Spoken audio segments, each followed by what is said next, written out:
Anda sedang mendengarkan UT Radio, Open Education Station for All. Mama. Udah pulang. Menurut Papa, Mama dulu. Mendingan kamu kerja. alah, mendingan kamu kuliah dulu. Kamu masih muda, masa depan kamu masih panjang. Mendingan kerja. Mending kuliah dulu. Mending. Udah, kan ada universitas terbuka. Kuliah bisa sambil kerja, kerja bisa sambil kuliah. Anti kau mendang-mending. Swasta ya? Negeri, Pasti mahal. murah mah. Kalau begitu, mending kamu kuliah. Sambil kerja. Kuliah fleksibel sesuai gayamu.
Masa?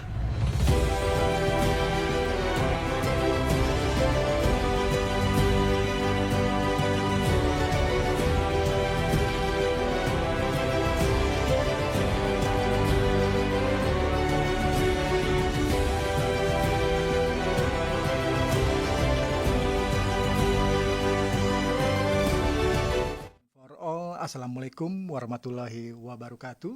Jumpa lagi dengan saya Dedi Herlimanto di sini. Tentunya menemani UT listeners kurang lebih 1 jam ke depan di program tutorial radio. Baiklah UT listeners dan juga para mahasiswa, masih disiarkan langsung dari Gedung Pusat Produksi Bahan Ajar Multimedia Universitas Terbuka yang berada di Jalan Pondok Cabe Raya, Tangerang Selatan. Baiklah, kegiatan ini juga Anda dapat saksikan pastinya ya, secara live streaming melalui website di www.utradio.ut.ac.id atau bisa juga melalui channel YouTube Universitas Terbuka TV.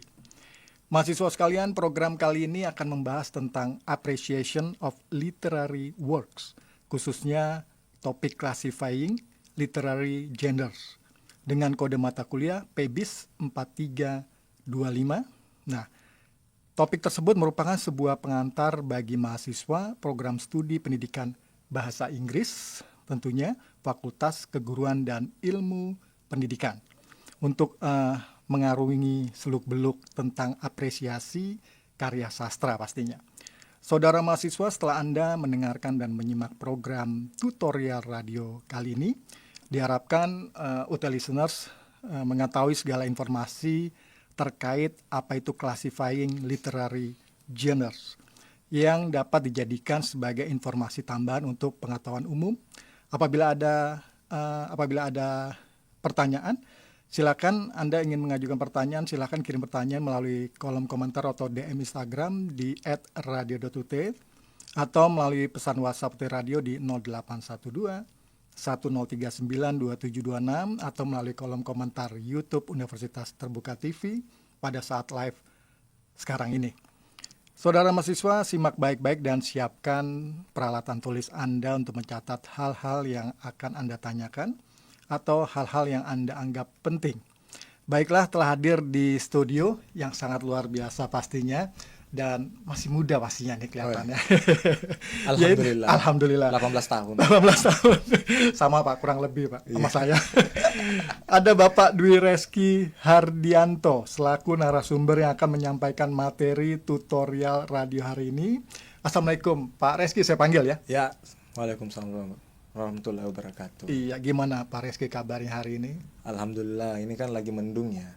Ya semoga kita bisa semangat lah. Bisa dan semangat, betul. UT listener bisa semangat juga untuk Iya. mendengarkan kita. Dan yang pasti tentunya juga menjaga kesehatan, Pak.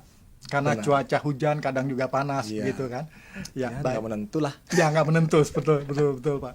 Baik Pak Reski, saatnya perkenalan singkat aja Pak Reski. Karena kan juga ada mahasiswa yang baru-baru nih ya, yang baru masuk, makanya tak kenal maka tak sayang katanya. Perkenalan diri dulu silakan Pak Reski dan juga sapa mahasiswa Universitas Terbukanya. Silakan Bang Oke. Bapak. Baik, bismillahirrahmanirrahim. Assalamualaikum warahmatullahi wabarakatuh. Waalaikumsalam. Salam jumpa teman-teman mahasiswa dimanapun Anda berada. Perkenalkan, saya Dwi Reski Hardianto. Saya dosen PEBIS, khususnya mengajar soal masalah sastra yang ada di PEBIS. Dan saya adalah dosen baru di sini. Dosen baru masuk di tahun 2024, Agustus tahun 2024, dan saat ini baru sekitaran berjalan sekitaran 7 bulan lah di UT. Nah, latar belakang saya, kalau latar belakang pendidikan saya itu S1-nya adalah sastra, memang sastra Inggris, dan S2 saya memang adalah sastra juga, sastra murni yang diambil di UGM. Dan kehadiran saya di sini adalah bagaimana mengantar teman-teman untuk bisa memahami tentang appreciation of literary works lebih mendalam, dan pada kesempatan ini kita akan menguliti bersama-sama khususnya dengan topik classifying literary genres. Ya.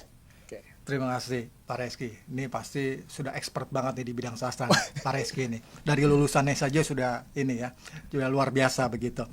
Baik Pak Reski, kita langsung ke topik saja nih. Kita memulai pembahasan tentang apa itu classifying literary genres yang sangat menarik. Nah, terutama untuk mahasiswa program pendidikan bahasa Inggris yang saat ini mengambil mata kuliah Appreciation of Literary Works dengan kode PEBIS 4325 ya Pak ya. Nah, namun sebelum masuk ke klasifikasi genre sastra ini Pak, mungkin UT listeners bisa mengetahui mengapa kita perlu mempelajari literatur, dan apa itu literatur atau sastra. Mohon Pak Reski bisa menjelaskan itu dulu, Pak Reski. Baik Pak. Jadi ketika kita berbicara sastra atau ada pertanyaan apa itu sastra, saya sebenarnya berpikir bahwa pertanyaan ini adalah sesuatu yang sangat substansial ya, sangat substansial.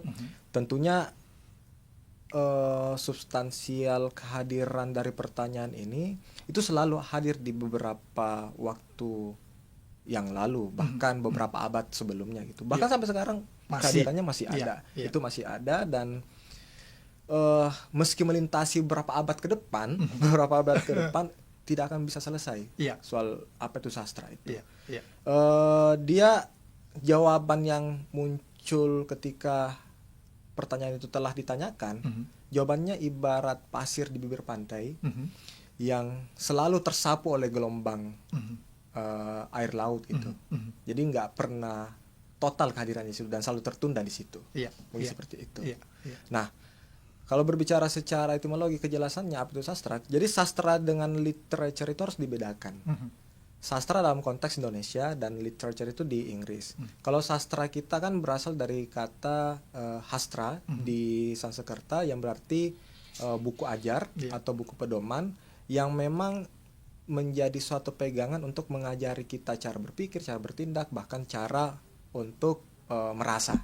Yang lebih penting hal seperti itu. Dan kemudian jadi fungsi dari kalau di sastra dalam konteks Indonesia dia lebih kepada fungsi. Nah, berbeda dengan yang ada di Inggris, Pak. Kalau di Inggris itu konteks literature itu dia berasal dari kata literatura yang juga secara spesifik berasal dari kata letter. Letter kan adalah huruf ya, susunan-susunan huruf, writing works dan segala macam ya. Nah, cuman yang menjadi hal yang dipermasalahkan dalam definisi kalau di Inggris itu adalah apakah memang di Inggris itu hanya ada yang namanya karya sastra tertulis gitu, nggak ada yang namanya yang lisan. Padahal kalau kita membaca sastra Inggris itu bangunan sastra di awal-awal itu adalah sastra lisan. Iya, awalnya lisan. Awalnya lisan. Iya. Tapi karena kehadiran invasi gereja apa pa, eh, Kris- terjadi penyerangan ini, invasi orang-orang Roma, kemudian masuknya ajaran Kristen, kemudian para pendeta-pendeta hadir dan membawa gagasan tentang keaksaraan. Itulah yang membuat Inggris mulai meninggalkan kelisanannya, dan itu seperti itu. Dan tapi saya lebih sepakat ketika mengatakan bahwa mungkin sastra itu bisa hadir tanpa tulisan gitu, karena ada yang namanya oral atau lisan. Dan bisa juga hadir tanpa kelisanan karena ada tulisan gitu. Tapi sastra itu tidak bisa hadir tanpa hadirnya bahasa. Itu yang lebih penting. Gitu ya Pak ya. Nah, jadi perkembangan sastra itu melalui bahasa itu. Bahasa itu, jadi ketika bahasa berubah, bentuk maknanya berubah, maka sastra bisa berubah. Nah, mungkin seperti itu. Otomatis seperti itu ya. Iya. Bisa berubah gitu Betul. ya. Tapi di awalnya memang sastra itu di Inggris dulu memang lisan awalnya. Ya? Lisan Awalnya lisan. Ya. Iya. Terus dikembangkan mungkin atau dikembangkan menjadi dipengaruhi oleh orang-orang Roma, Iya. orang Kristen dan segala macam. Iya. Gitu. Baik Pak.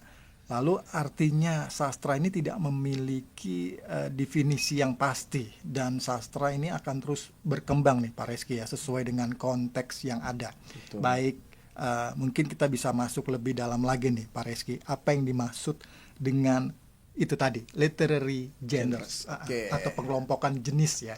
Jenis. Jadi ada keterhubungan ya antara itu. Mungkin saya beranjak dari kata genres dulu. Mungkin teman-teman sekalian itu pernah berkunjung ke toko buku, pernah melihat ketika memasuki kanal Netflix misalnya, atau menonton film di bioskop, itu pasti akan mendengar kata genres itu.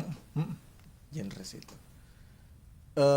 Di situ pasti akan teman-teman biasa melihat bahwa ada adventure, ada romance, ada thriller, ada apa horror misalnya, dan action ya juga kan.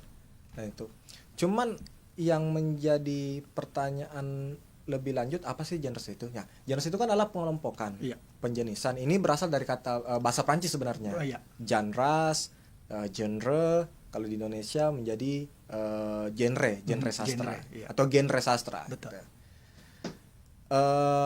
Nah, genre ini kalau kita melihat secara lebih, kalau kita menanyakan pada ChatGPT itu bilang kayak gini. Genre itu adalah suatu pengelompokan. Jadi dia bilang genre itu adalah suatu pengelompokan yang berdasarkan terhadap struktur dan isi. Itu struktur dan isi. Dia bilang seperti itu. Tapi saya berpikir bahwa jawaban ini sebenarnya sangat sederhana. Memang sangat sederhana. Tapi memang ketinggalan. Tapi memang itu sebetulnya. Enggak, memang seperti itu. Tapi ketinggalan zaman. Oke.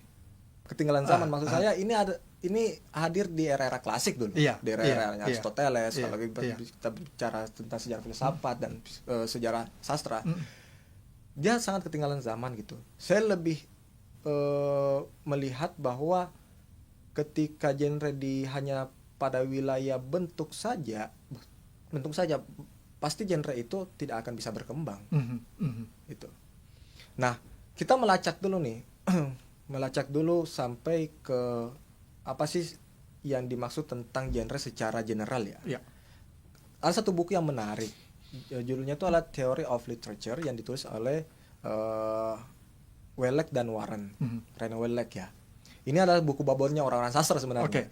Seluruh Indonesia itu pasti membaca itu. Kalau ada orang-orang yang orang sastra, orang bahasa yang nggak membaca itu, dipertanyakan. Karena itu buku babonnya. Buku babonnya itu di orang-orang sastra itu. Dia menempatkan bahwa genre itu tidak hanya didasarkan pada bentuk, tapi juga nada, sikap, subjek, bahkan sesuai dengan kepentingan halayak pembaca. Jadi apa yang genre-genre yang disebutkan sebelumnya kayak adventure, romance, horror, itu tidak cukup untuk dilihat dari bentuknya saja, tapi dilihat kenapa sih industri perfilman, industri perbukuan itu memproduksi itu. Itu. Nah, dan ini yang menjadi hal yang perlu dilacak lebih jauh melalui sejarah-sejarah kita tentang genre itu. Mungkin seperti itu, Pak. Oke, baik. Pak Reski, kita harus jeda dulu sejenak Nanti kita lanjut kembali. Ya. Ini semakin seru nih kayak pembahasannya mengenai sastra ini. Baiklah UT listeners, jangan kemana-mana, tetap stay tune di UT Radio Open Education Station for All.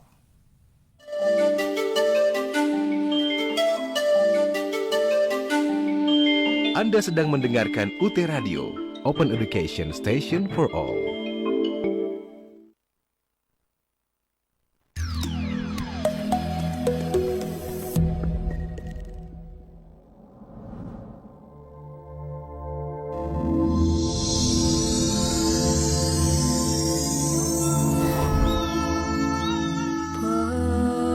Padamu negeri kami berjanji, padamu negeri kami berbakti, padamu negeri kami mengabdi. Bagimu negeri jiwa raga kami.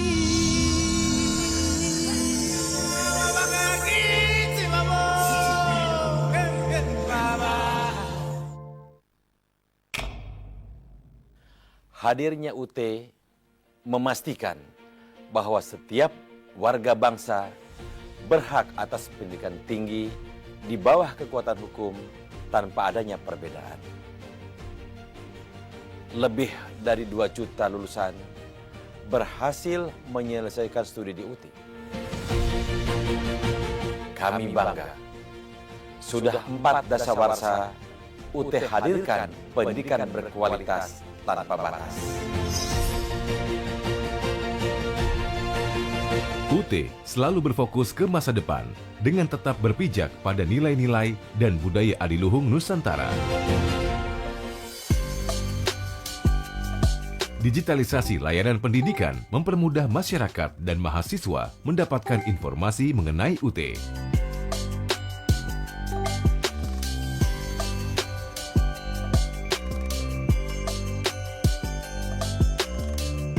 Selain tercetak, bahan ajar juga diberikan dalam bentuk digital guna memudahkan mobilitas mahasiswa. Dengan demikian, belajar bisa dilakukan di mana saja, kapan saja, dan bersama siapa saja.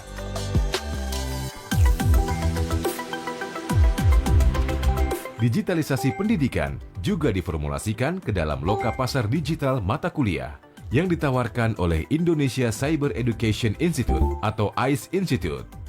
Beragam mata kuliah dari perguruan tinggi terkemuka di tanah air dan mancanegara ditawarkan secara online. Perpustakaan UT sebagai salah satu unit vital di perguruan tinggi menawarkan fasilitas digital yang memungkinkan mahasiswa, dosen, tenaga kependidikan, bahkan masyarakat umum untuk mengakses sumber pustaka secara lebih leluasa. Beragam layanan yang diberikan memastikan student engagement dapat dilaksanakan dengan better, cheaper, and faster. Radio Open Education Station for All dan masih mengikuti program tutorial radio, tentunya dengan topik Classifying Literary Genders. Baik Pak Reski, saya mau menanyakan, tadi kan sedikit sudah dijelaskan ya tentang ilmu sastra, khususnya sastra ya, pengelompokan jenis genders itu tadi. Nah ini kalau seandainya ada seseorang atau seseorang ini pinter teater drama, apakah ilmu sastra ini bisa dikombin Pak atau dikombinasikan dengan apa ya? Kan harus ada intonasi juga di situ Pak ya. Betul. Nah, itu dipakai gak Pak intonasi tersebut, dan bagaimana dengan hubungan dengan teater drama ini untuk sastra ini? Oke. Mungkin kita harus membedakan antara drama dalam sastra sebagai naskah dan drama sebagai performing arts. Oke. Ini adalah 2 hal yang sangat berbeda. Berbeda. satu seni pertunjukan, Mm-mm. satu pada wilayah bagaimana kita dalam bentuk naskah. Nah, di naskah itu sebenarnya di dalamnya kan pasti ada alur, Ya, kemudian ada juga perwatakan. Betul. Kalau disebut orang-orang Yunani menyebutnya ethos. Kemudian ada karakter juga. mise en scene juga, mise en scene juga. Oke. Itu ada di situ di dalam sebuah drama itu, dan penuh dengan dialog. Oke. Itu dialog. Jadi ketika kita ingin membuat suatu seni pertunjukan Iya. drama, kita harus memahami konsep seni penafsiran. Jadi bagaimana kita menafsirkan sebuah teks itu dan membaca soal masalah properti apa yang kita harus gunakan, bagaimana dari segi artistik, make up misalnya, Iya. make up ini, kemudian pendalaman karakter, Betul. kemudian apalagi pada wilayah setting tempat, pencahayaan, Iya. sampai ke situ. Iya. Karena itu yang bermain dalam suatu seni pertunjukan. Oke. Itu.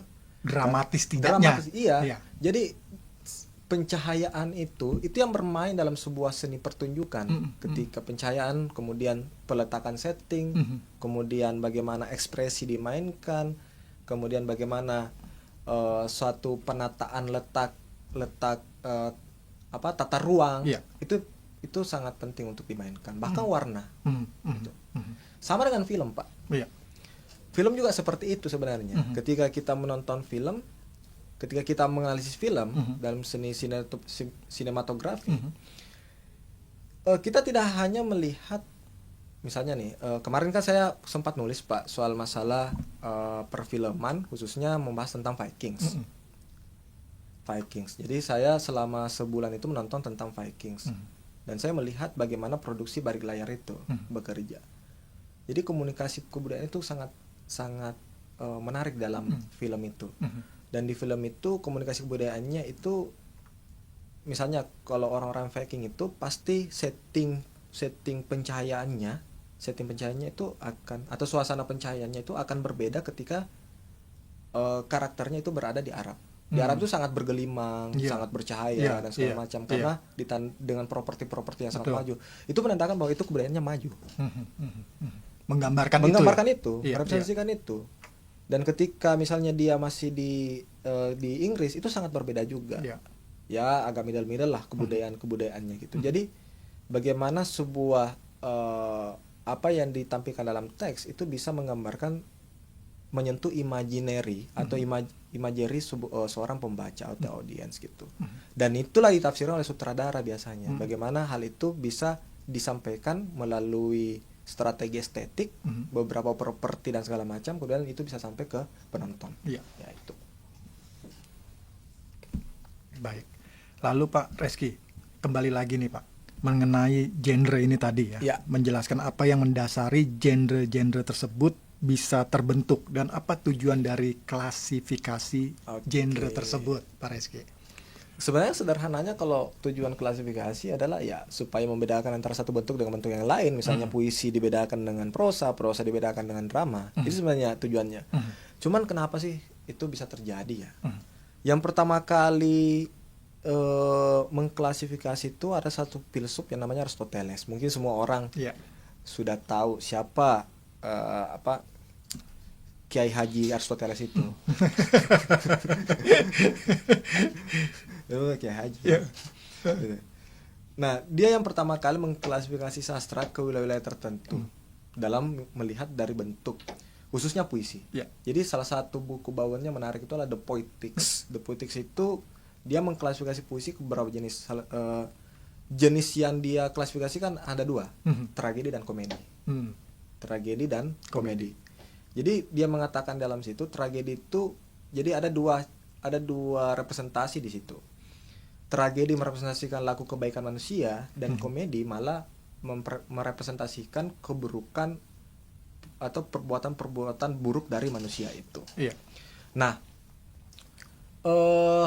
bagi Aristoteles itu karya seni atau sastra seperti tragedi serta komedi adalah bentuk improvisasi. dari representasi sebuah kebijaksanaan atau suatu dunia ide dengan memainkan kekuatan imajinasi penyair sehingga dianggap melahirkan konsep fiksi. Jadi konsep fiksi pertama kali, beberapa ilmuwan atau beberapa teoris mengatakan bahwa disinilah konsep fiksi itu pertama kali hadir. Jadi mimesis terhadap mimesis. Jadi mengatakan bahwa ketika kita merepresentasikan sebuah realitas, kemudian kita memberikan makna itu, disitulah bermain imajinasi itu. Makanya kalau mengatakan fiksi itu adalah sepenuhnya imajinasi, saya nggak pernah sepakat, Pak. Kenapa? Karena fiksi itu pasti juga berbasis data. Dari data itu dimaknai ulang, Iya. kemudian diimajinasikan. Oke. Jadi pasti akan berbasis terhadap fakta-fakta yang ada. Hmm. Sekalipun kita akan membahas tentang horor di luar angkasa, Iya. pasti akan berbasis data ya. Iya. Berbasis data, berbasis ada fakta-fakta yang kemudian dikemas, kemudian melahirkan suatu imajinasi yang baru. Iya. Itu. Nah, selain representasi itu, representasi tersebut juga ditopang dari bentuk penggunaan bahasa dan ritme dan matra atau meter ya kalau istilahnya gitu. Misalnya tragedi. Tragedi itu dia menggunakan pola meter iambik. Iambik itu dengan suku kata yang ditekan. Jadi yang pertama ditekan, kemudian tidak ditekan. Ditekan, kemudian tidak ditekan. Apa ya yang bisa menjadi contoh ya? Kalau membahas tentang puisi ya. Kalau contohnya itu misalnya puisinya The Eagles. The Eagles itu dia memiliki pola iambik. Karena memang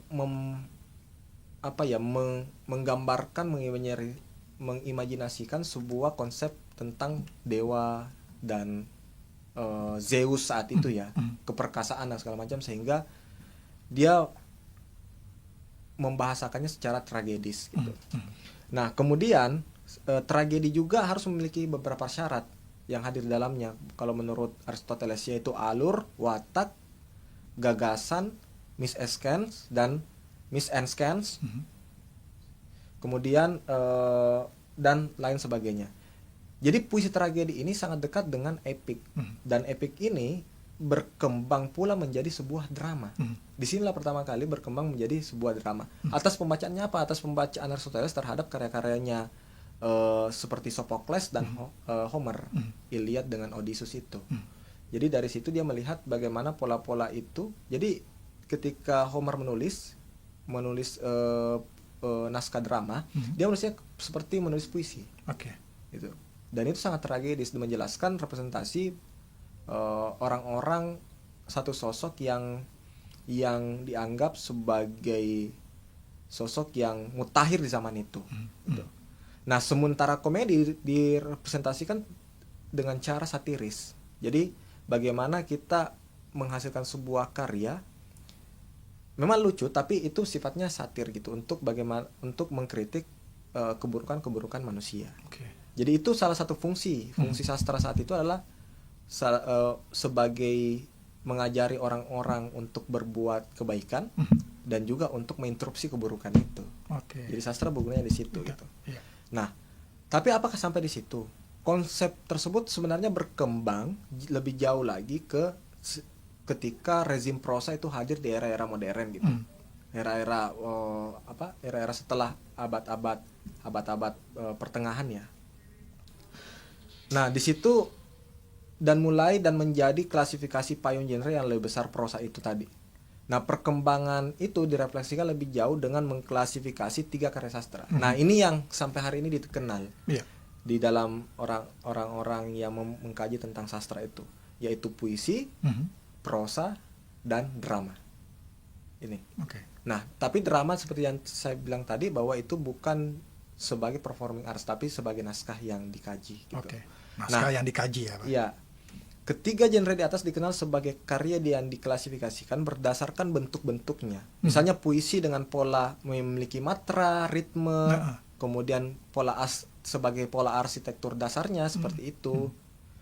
Kemudian prosa dengan alur, memiliki alur, kemudian setting, kemudian memiliki karakter sebagai fakta-fakta ceritanya. Sementara kalau drama dia memiliki narasi penataan ruang, setting, kemudian dialog. Nah, memang prosa memiliki dialog Iya. memang. Kalau kita melihat itu kayak novel, kayak cerpen kan memiliki dialog, tapi dialog tersebut tidak semurni dialog yang hadir di drama itu. Kenapa saya bilang seperti itu? Dialog dalam drama sepenuhnya omniscient. Omniscient itu semuanya bisa berbicara. Semua karakter bisa berbicara. Narator itu seolah-olah hanya hadir di ujung, di tengah sampai dan hadirnya di Di akhir. akhir. Oke. Dan semuanya diisi dengan dialog murni. Nah, sementara dialog dalam prosa relatif tidak seperti itu. Ada juga yang omniscient. Tapi prosa kemudian ditopang melalui kekuatan narator untuk menggerakkan ceritanya. Sementara drama tidak demikian. Dengan demikian, puisi dibedakan dengan prosa itu karena memang bentuknya yang berbeda. Kemudian prosa yang dibedakan dengan drama dan puisi karena memang bentuknya juga berbeda. Sehingga inilah yang dari bentuk ini, ketiga ini menjadi suatu hal yang diklasifikasikan sampai hari ini di sastra. Oke. Ya, mungkin itu dulu. Iya, baik Pak Reski. Saya mau tanya juga sedikit Pak Reski. Ya. Dari literatur yang sudah tadi dijelaskan Pak Reski, lalu juga ada sastra di sini, prosa, drama, dan puisi. Ya. Itu dengan adanya kemajuan teknologi saat ini, Pak Reski, seperti AI, kayak Oke, gitu ya. baik. Ini apakah bisa menjadi kemajuan nantinya untuk sastra? Maksudnya sejalan atau memang bertolak belakang nih? Nah, Oke. dengan kemajuan teknologi ini, bagaimana, Pak Reski? Sebenarnya seni, sastra, dan teknologi itu Apa bikin mudah nantinya?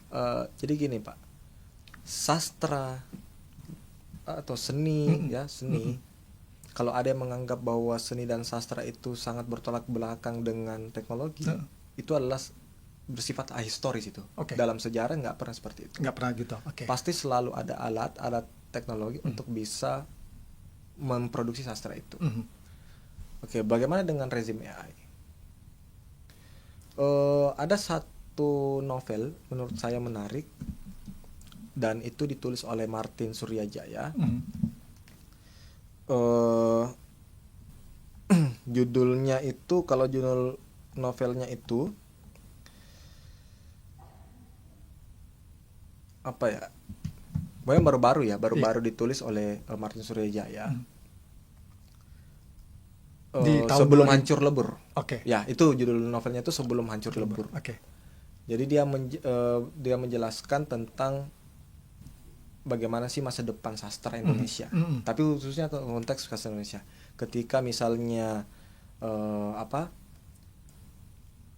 AI itu sudah bisa menulis puisi, Betul. kemudian bahkan AI itu bisa merasa, Betul. bisa memproduksi rasa, kemudian akan ada masa depan itu. Di dalam novel itu yang menarik adalah ada nanti industri farmasi dari Cina yang kemudian datang ke Indonesia, kemudian industri tersebut memproduksi sebuah obat. Obat itu kemudian diisi oleh beragam rasa, dan rasa itu diproduksi oleh para penyair. Jadi yang bekerja di industri farmasi bukan orang farmasi lagi, tapi orang-orang sastra yang bisa bekerja di situ. Iya.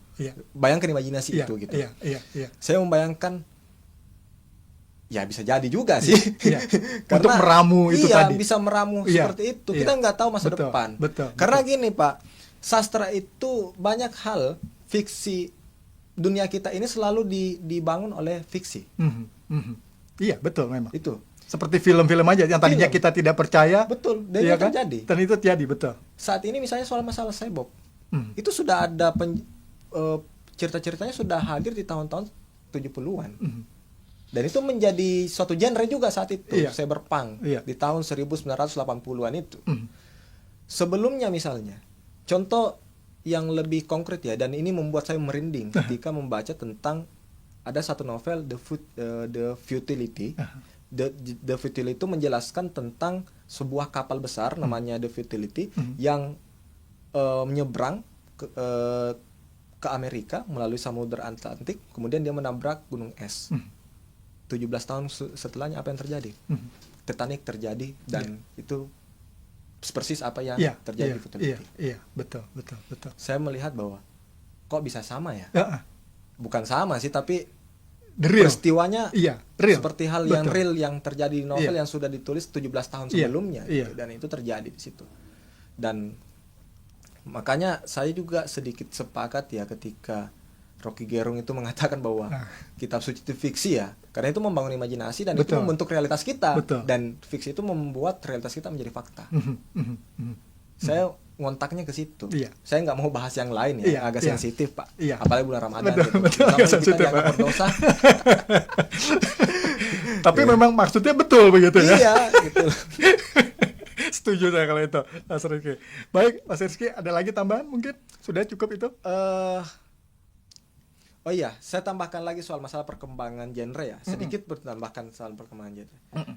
Nah, 3 genre tadi yang drama, kemudian prosa, itu kan berkembang lagi tuh. Misalnya puisi berbentuk misalnya elegi, sonet, kemudian menjadi himne, kemudian prosa itu menjadi novel, menjadi cerpen, novela, novelet, kemudian romance, kemudian drama tragedi dan komedi, dan itu terus berkembang gitu soal masalah genre-genre tersebut. Iya. Nah, cuman yang menarik itu apalagi yang ada di dalam buku Appreciation of Literary Works itu dalam modul mahasiswa kita itu tentang perbedaan antara novel dengan cerpen gitu. Karena dalam modul itu dikatakan bahwa yang membedakan cerpen dengan novel itu yang pertama adalah jumlah kata. Misalnya 500 sampai 700. 500 sampai 7.000 itu sampai 17.000 itu disebut sebagai cerpen. Cerpen, ya. Kemudian melebihi itu sampai 42.000 itu disebut sebagai novel. Tapi bagi saya ini sedikit menambahkan pengetahuan bagi teman-teman karena tujuan tutorial radio ini adalah menambahkan itu. Iya. Itu tidak hanya sampai di situ. Karena ada juga novel yang jenisnya novelet. Novelet itu dia jumlah katanya adalah 7.000 sampai 15.000. Dan itu hampir sama pendeknya dengan cerpen. Oke. Itu. Dan misalnya kalau dibedakan lagi kalau seperti Edgar Allan Poe mengatakan bahwa salah satu penulis novel juga, dia mengatakan bahwa yang membedakan cerpen dengan novel itu adalah durasi kita membaca. Kalau cerpen itu bisa dihabiskan 1 kali duduk, sementara novel tidak. Ada kok novel untuk bisa dihabiskan 1 kali duduk, 3 jam, 2 jam, kita bisa menghabiskan itu. Dan beberapa novel-novel itu adalah novel-novel yang sifatnya novela, yang tidak di atas 100 halaman. Oke. Itu. Jadi berdasarkan bentuk saja itu bisa diklasifikasikan bahwa oh ini yang disebut sebagai novel, novelet, cerpen dan segala macam. Ya, apalagi yang membedakan yang kedua yang paling fundamental itu yang membedakan antara novel dengan cerpen itu adalah soal masalah ruang lingkup peristiwa. Setting. Ruang lingkup setting dan peristiwa. Kalau di cerpen setting itu terbatas. Bisa saja misalnya hanya 1 setting dan disitulah perkembangan watak itu terjadi.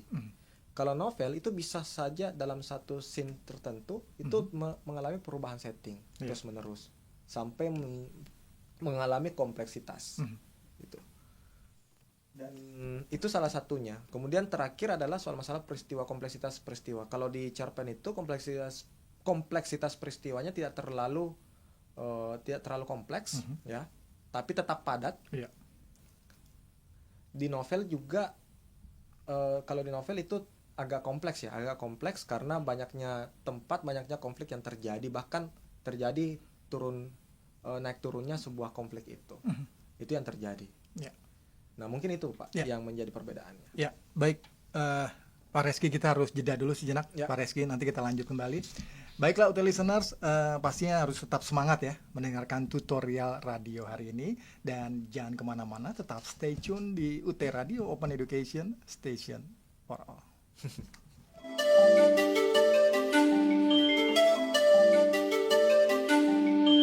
Anda sedang mendengarkan UT Radio Open Education Station for All.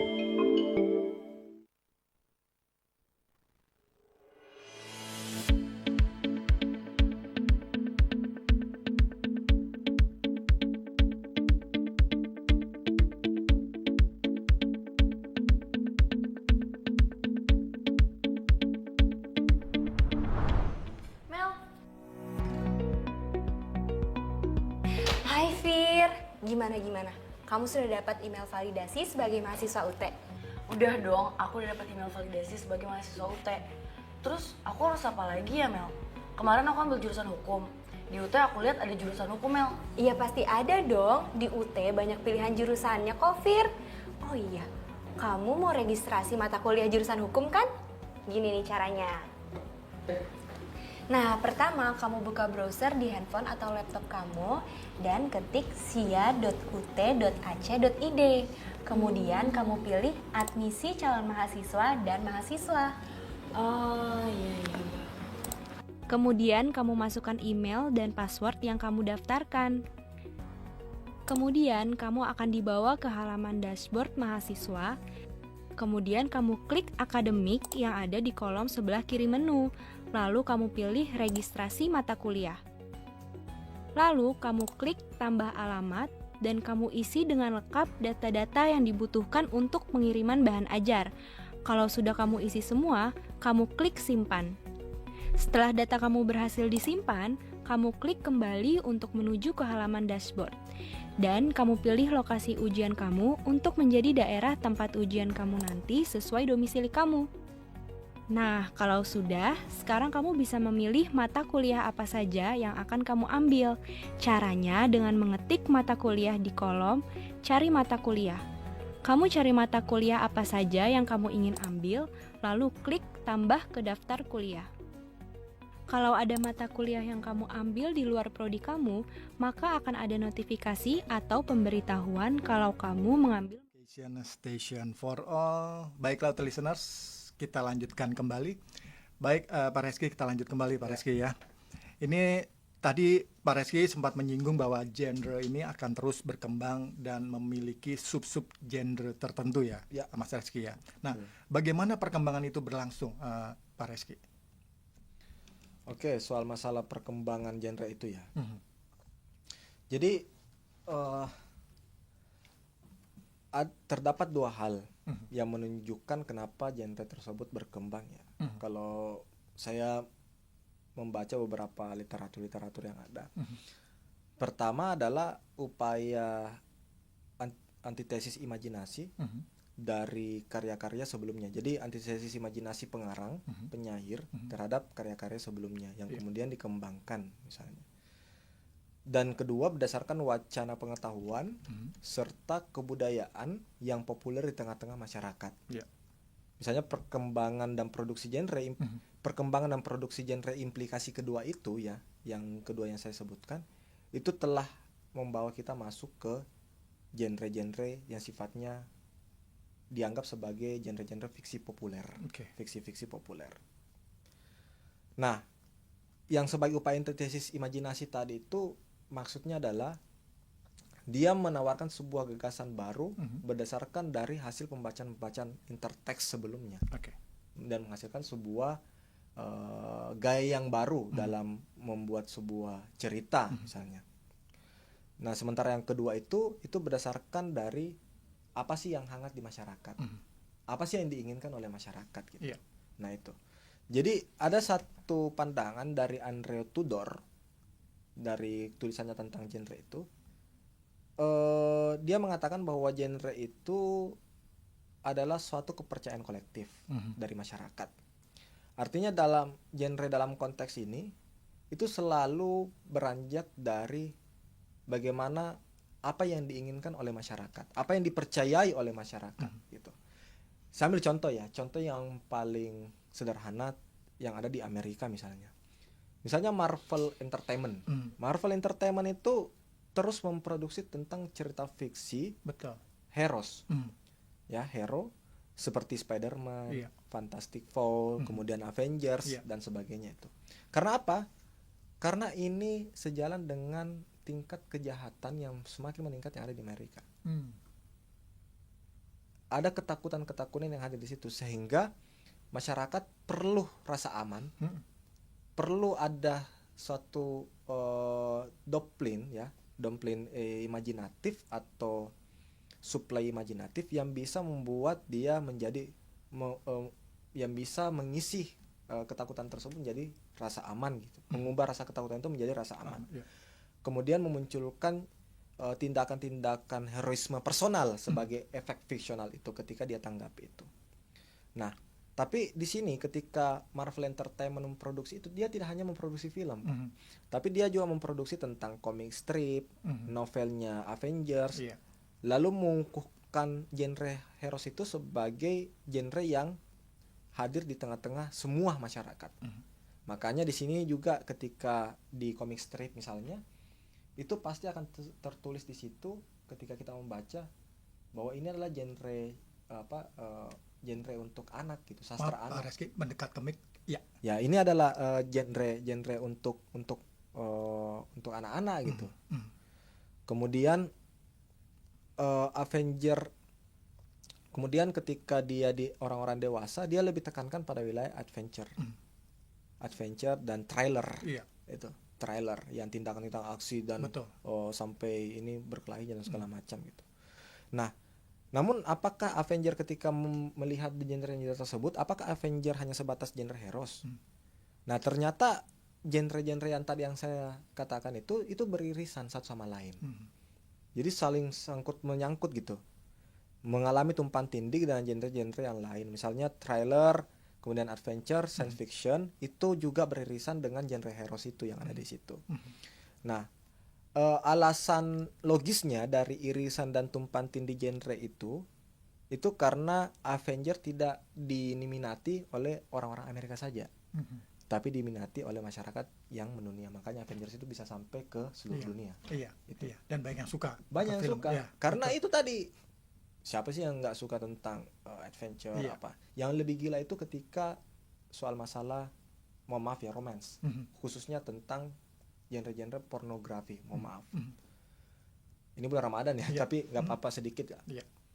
Dan ini menjadi hal yang edukatif gitu. Jadi misalnya di Indonesia tuh kenapa sih ketika membuat suatu film cerita tentang horor itu selalu ada pornografinya? Iya. Ada bumbu itunya. Ada bumbu itu gitu. Kenapa? Kenapa ketika menjelaskan tentang mitologis kita, mitologis Jawa, legenda-legenda Jawa, itu pasti ada bumbu-bumbu seperti itu.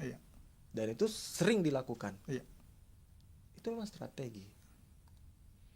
Strategi untuk membuat orang-orang bisa refleks kembali, bisa masuk kalau istilah saya dapat membuat orang-orang mengalami pelarian sementara ketika menonton film. Kan kalau menonton film kan biasa nggak ada iklan ya. Iklannya adalah pornografi. Jadi nggak tegang terus gitu nonton horor gitu ya Pak ya. Jadi dia untuk relaksnya itu ya. Pelarian sementara untuk memuaskan fantasi penonton. Dan biasanya hal itu dilakukan sampai mengalami kenikmatan orgasmik di penghujung cerita. Di penghujung adegan tersebut gitu. Persoalannya kenapa diproduksi? Ya masalahnya masyarakat Indonesia suka itu. Iya. Itu paling laris ya Pak. Paling laris. Film horor. Masalahnya gini, kalau nggak ada seperti itu siapa yang mau nonton? Siapa yang mau beli? Iya. Misalnya kalau hanya horor doang kan, tidak menyentuh hal-hal yang seperti itu nggak terlalu menarik gitu. Ada juga yang terlalu horor. Ada yang terlalu horor dan itu disukai juga. Ada juga yang horor dan sifatnya komedi. Dan itu juga jadi sesuai segmen lah. Sesuai segmen pasar. Baik Pak Reski. Iya, untung saya nggak suka film horor Pak. Saya film kartun suka ya Pak. Kartun yang menarik sih. Itu satu genre juga Pak. Satu genre. Iya, oke. Baik, Pak Reski. Terus apa sih yang menyebabkan genre ini terus berkembang nih, Pak Reski? Yang menyebabkan genre itu terus berkembang ya tentu karena pembaca, ya. Yang kedua terjadi perubahan yang seperti yang saya katakan tadi, terjadi perubahan bentuk, misalnya ketika dipadukan antara misalnya perubahan sementara ya, perubahan yang kerap terjadi, misalnya kita nggak bisa membedakan antara karya cerpen dengan puisi misalnya. Karena bahasa-bahasa dalam cerpen itu bahasa-bahasanya puitis, makanya dianggap sebagai karya-karya yang sifatnya puisi juga gitu. Ada juga yang dianggap sebagai puisi naratif gitu, yang alurnya itu sama sama dengan ketika menceritakan sebuah peristiwa tertentu gitu, sehingga disebut sebagai puisi naratif gitu. Ada juga karena sebuah gagasan yang ada di dalam itu, di dalam cerita itu. Misalnya soal masalah romance yang sering diproduksi sejak era abad-abad ke-18 misalnya. Kemudian berkembang, kemudian lahirlah beberapa genre-genre percintaan, bukan hanya percintaan dan lain sebagainya. Kemudian horor juga seperti itu, termasuk Avenger. Avenger itu ternyata tidak hanya sampai di Avenger, setiap karakternya dijadikan sebagai film. Iron Man, Captain America, kemudian siapa lagi, Thor. Itu punya segmen film tersendiri gitu. Itu kenapa seperti itu? Itu karena keinginan masyarakat sebenarnya. Jadi salah satu faktornya adalah masyarakat yang memproduksi itu. Itu yang menjadi faktornya kenapa masih berkembang hingga hari ini. Baik Pak Reski. Ya, ini waktu kita sudah habis, Pak Reski, tidak terasa. Namun saya mohon izin sebentar, ada yang sudah menyimak, ada Sugianto ya di channel YouTube Universitas Terbuka TV. Terima kasih sudah menyimak. Yaniskil tadi sudah volumenya sudah besar ya di sini. Terima kasih Yaniskil atas sudah menyimak di channel YouTube Universitas Terbuka TV. Baik, Pak Reski, saatnya memberikan kesimpulan untuk tema atau topik kita hari ini. Singkat saja Pak Reski. Monggo, silakan. Jadi ketika kita bertanya tentang what is literature ya, jadi jawabannya itu jawaban tentang apa itu sastra ibarat pasir di bibir pantai. Tapi pasir itu tidak akan pernah tetap di tempatnya. Ia akan terus disapu oleh gelombang laut. Nah, gelombang laut itu ibarat pertanyaan tentang sastra itu sendiri. Ibarat puisinya Djoko Pinurbo yang puisinya itu yang berbunyi seperti ini. Apa agamamu? Agamaku adalah air yang menghapus pertanyaanmu. Seperti itulah kira-kira tentang sastra itu juga. Karena sastra terus berkembang dan tidak tetap, maka segala perubahan bentuk dan berkaitan pula dengan genrenya akan terus mengalami perubahan. Perubahan yang terjadi pada genre dapat disimak dari 3 hal. Yang pertama adalah bentuk, gagasan, serta bagaimana industri perbukuan dan perfilman memproduksinya lebih jauh melalui keinginan masyarakat. Misalnya prosa memiliki batang novel, kemudian novel memiliki ranting yang bernama science fiction, science fiction memiliki ranting yang bernama cyberpunk, dan begitulah seterusnya. Sama dengan horor yang memiliki ranting yang disebut dengan Dracula. Dan lain sebagainya. Jangankan itu, secara bentuk pun puisi bisa beririsan dengan bentuk drama. Drama bisa beririsan dengan bentuk prosa dan novel. Dan begitulah seterusnya, sehingga ketidakpastian itu akan terus hadir dalam sastra. Karena seperti yang saya katakan sebelumnya, bahwa sastra itu tidak akan bisa stagnan. Ia akan terus statis dan ia akan terus berubah dan terus berkembang seperti ranting-ranting yang menjulang ke sana dan kemari sampai ke ujung lautan. Iya, luar biasa. Memang kalau orang sastra tuh ngomongnya puitis banget ya, pinter merayu juga kayaknya. Baik, Pak Reski, ini dia untuk mata kuliah Appreciation of Literary Works dengan topik Classifying Literary Genres. Terima kasih saya ucapkan kepada narasumber saya yang luar biasa. Terima kasih Pak Reski. Salam sehat selalu pastinya ya. Sudah memberikan pencerahan dan penjelasan buat kita semuanya. Dan juga buat para mahasiswa Universitas Terbuka, khususnya mahasiswa Prodi Pendidikan Bahasa Inggris yang mendengarkan, selamat belajar, semoga sukses pastinya. Terima kasih Mas Reski dan juga UT listeners, jangan kemana-mana tentunya, saya masih di sini tetap di UT Radio Open Education Station for All.